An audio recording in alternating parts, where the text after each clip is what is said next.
أعوذ بالله من الشيطان الرجيم.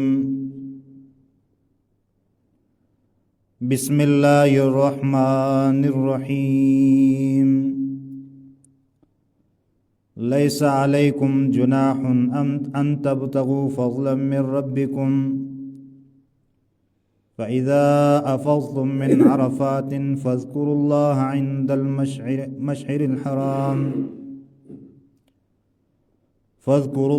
عند المشعر الحرام واذكروه كما هداكم وإن كنتم من قبله لمن الضالين.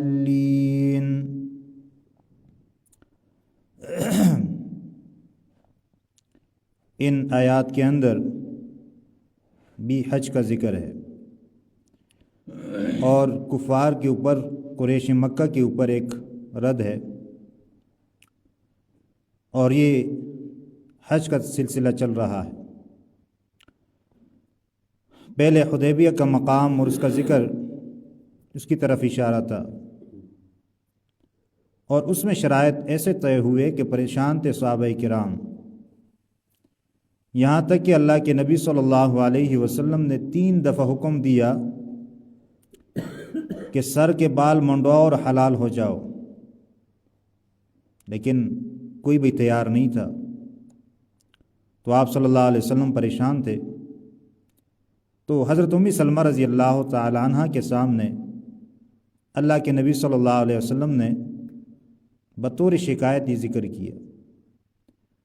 تو انہوں نے فرمایا کہ آپ ایسا کریں کہ آپ پہلے شروع کریں، صحابہ کرام دیکھ لیں گے تو پھر شروع کر لیں گے۔ تو پہلے آپ صلی اللہ علیہ وسلم نے یہ سر جو ہے وہ بال اور اسی طرح قربانی کا وہ عمل کیا، تو سارے صحابہ نے پھر آپ صلی اللہ علیہ وسلم کی اتباع میں کر لیا، اس لیے کہ وہ پریشانی کے عالم میں تھے۔ اسی طرح پھر حج کے مہینے کہ حج میں کیا کرنا ہے اور کیا نہیں کرنا، حج میں ذکر و اذکار کرنا ہے اور جو ارکان ہیں اس کو ادا کرنا ہے، اور اس میں حلال چیزیں بھی حرام ہو جاتی ہے، جیسے بیوی کے پاس جانا حلال ہے لیکن حج کے ایام میں یہ چیز حرام ہے۔ اسی طرح شکار کرنا یہ حلال ہے، لیکن وہاں پر شکار کرنا اور شکار کی طرف اشارہ کرنا ناجائز ہے۔ اسی طرح سلے ہوئے کپڑے پہننا جائز ہے، لیکن وہاں پر منع ہے کہ نہ پہنے۔ اسی طرح خوشبو لگانا جائز کام ہے، لیکن وہاں پر جائز نہیں ہے۔ تو یہ چیزیں جو ہے ان کو کرنا ہے۔ اس آیت میں مشرکین کیا کرتے تھے؟ مشرکین جو ہے یہ حدود حرم سے باہر نہیں نکلتے تھے،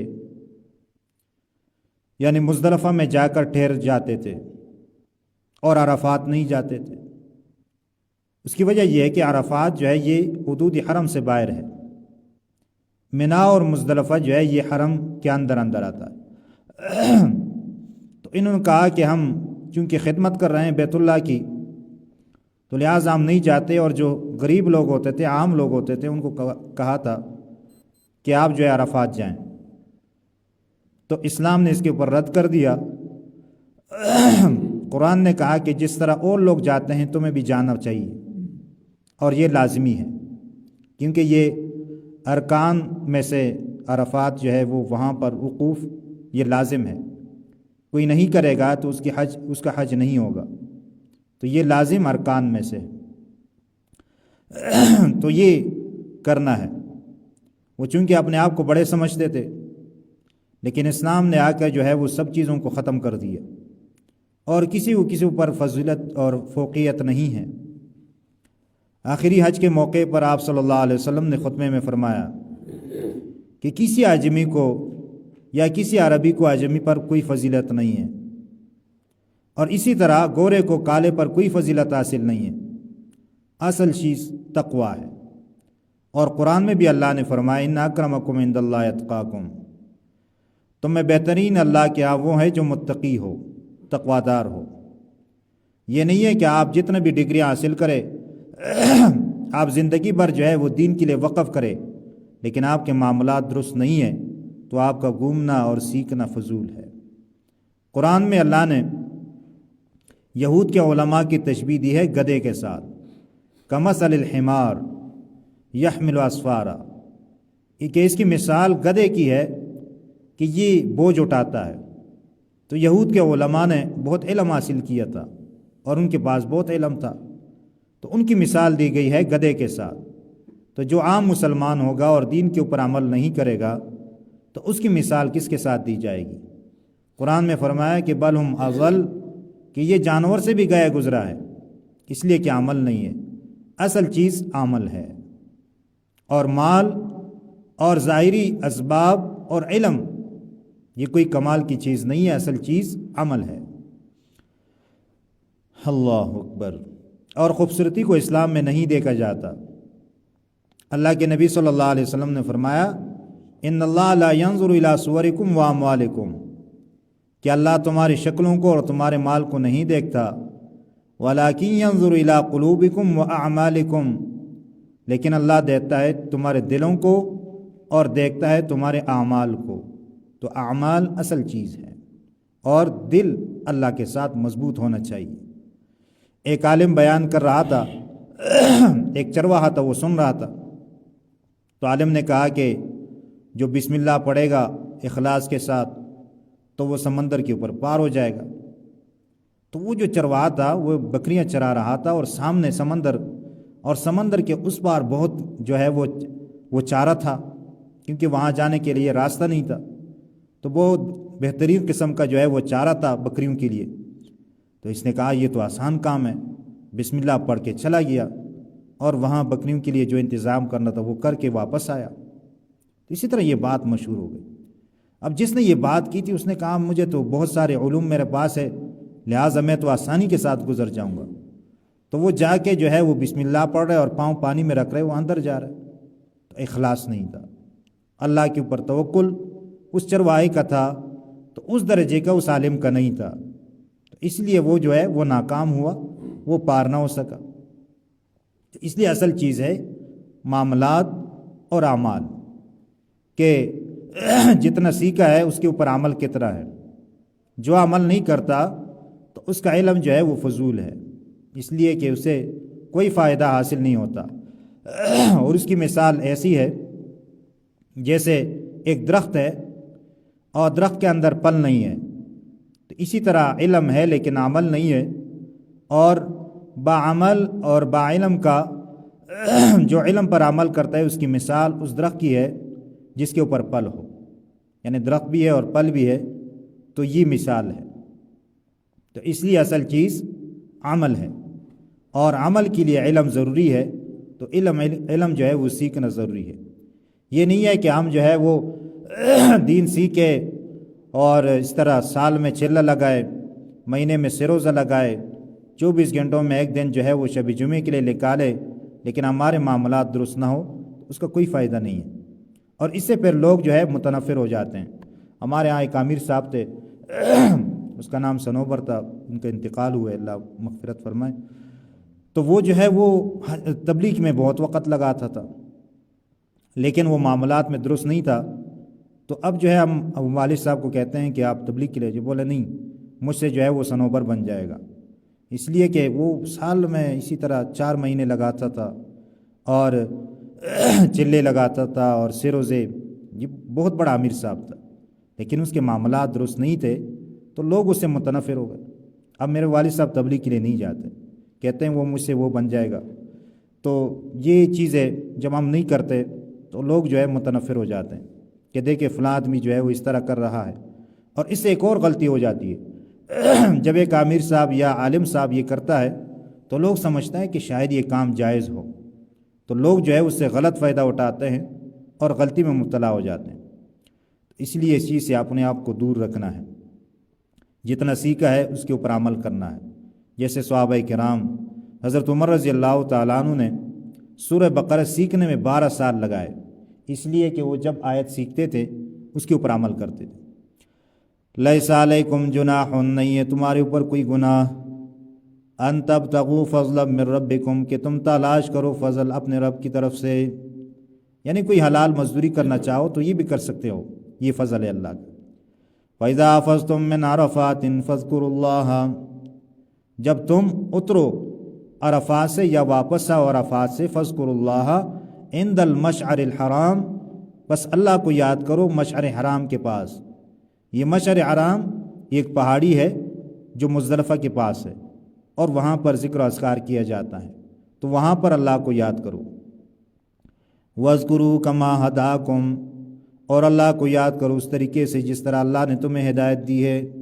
جو طریقہ اللہ نے بتایا ہے اسی طریقے سے عمل کرنا ہے۔ یہ نہیں ہے کہ اپنے طرف سے اعمال میں اضافہ کرے اور یہ کہے کہ یہ بہترین طریقہ ہے تو یہ بدعت ہو جائے گا۔ تو جس طرح اللہ نے یاد کرنے کا حق کہا ہے اسی طرح یاد کرو۔ اور اس میں علماء فرماتے ہیں کہ جو دعائیں اللہ کے نبی صلی اللہ علیہ وسلم سے منقول ہے اسی طرح پڑھنا چاہیے، اپنے طرف سے اس میں اضافہ کرنا یہ درست نہیں ہے۔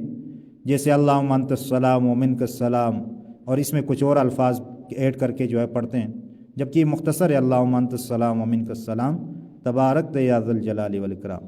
اس میں بہت سارے الفاظ ہیں جو مجھے یاد نہیں ہیں، بعض لوگ اس کو پڑھتے ہیں جو کہ صحیح نہیں ہے، اپنی طرف سے ملا ہے۔ اسی طرح نماز کے یہ اذان کے بعد جو دعا ہے اس میں بھی اضافہ کیا گیا ہے۔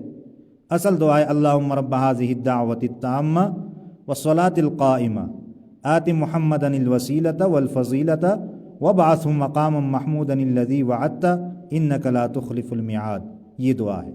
اس میں جو ہے والدرجۃ العلی پتہ نہیں اور کیا لگاتے ہیں، تو یہ اپنے طرف سے ملایا ہے، تو لہٰذا دعاؤں میں اسی طریقے سے پڑھنا چاہیے جس طرح منقول ہے، تو یہ اس میں آتا ہے۔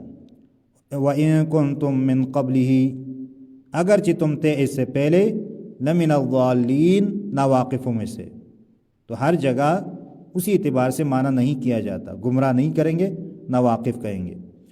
ثُمَّ أَفِيضُوا مِنْ حَيْثُ أَفَاضَ النَّاسُ، پھر اترو وہاں سے من حیث افاض الناس، جہاں سے لوگ پھرتے ہیں۔ واستغفر اللہ، اور اللہ کو یاد کرو۔ ان اللہ غفور الرحیم، بے شک اللہ تعالیٰ بخشنے والا مہربان ہے۔ یعنی آپ سے غلطی ہوا ہے اور غلطی کی وجہ سے آپ استغفار کرتے رہیں، اور یہ غلطی کر چکے ہیں آپ کہ آپ عرفات نہیں جاتے اور مزدلفہ میں ٹھہر جاتے ہیں، تو ایسا نہیں کرنا چاہیے، کیونکہ کسی غریب اور جو ہے دین کے معاملے میں فقیر اور مالدار کا کوئی اعتبار نہیں ہے کہ یہ غریب ہے اس کے لیے آسانی ہے یا یہ مالدار ہے اس کے لیے آسانی ہے، ایسی کوئی بات نہیں ہے۔ جس طرح نماز میں کوئی فرق نہیں ہے تو اسی طرح حج میں بھی فرق نہیں ہے۔ اللہ کے ہاں اس کا کوئی اعتبار نہیں ہے کہ یہ مالدار ہے یا یہ فقیر ہے۔ ہاں جو مجبور ہے، بیمار ہے، اس کے لیے آسانی عبادات میں موجود ہے، باقی جو بیمار نہیں ہے وہ جتنا بھی مالدار ہو اس کے لیے کوئی آسانی نہیں ہے۔ جیسے فقیر کے اوپر احکامات ہے تو اسی طرح مالدار کے اوپر بھی ہے، بلکہ مالدار کے اوپر اور ہے۔ جیسے اگر مالدار ہے تو اس کے اوپر حج لازم ہے، اسی طرح زکوٰۃ اس کے اوپر لازم ہے۔ یہ نہیں ہے کہ مالدار کے لیے آسانی ہے، اور دین کے معاملات میں عدل میں سب برابر ہے۔